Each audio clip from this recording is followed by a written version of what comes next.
10 লাখ অস্ত্র মামলা বিষয়ে আমরা জানি না পার্বত্য অঞ্চলে যে কি এটা, এটা হলো পাকিস্তান ছাপাই দিচ্ছে, এটা বিএনপি নিয়ে আসছে, তাই না? আইনা ভারতের দালাল কিছু মিডিয়ায় লম্বা লম্বা নিউজ ছাপা হলো যে পাকিস্তান অস্ত্র ছাপাই দিচ্ছে। আজকে আমি আপনাকে একটা ছবি দেখাবো, এটা হলো উজি রাইফেল, তাই না? এই উজি রাইফেল কে বানায়? ইসরায়েল বানায়। আমার প্রশ্ন হলো, ভারতকে ভাঙার জন্য ইসরায়েল উজি রাইফেল দেবে? বলেন।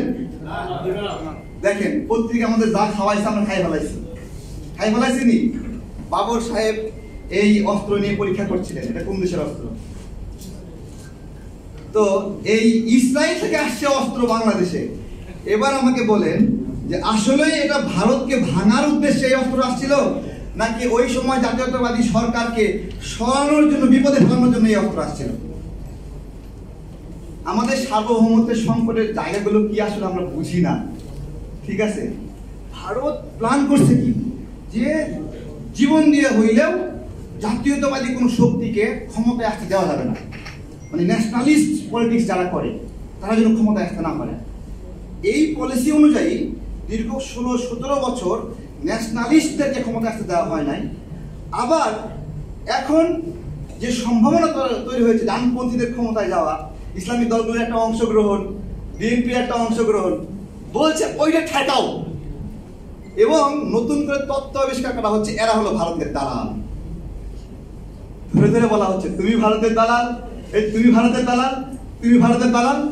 বাংলাদেশের রাজনীতির যত আইডল আছে সবগুলোকে সুন্দর করে দালাল বানায় দেওয়া হচ্ছে।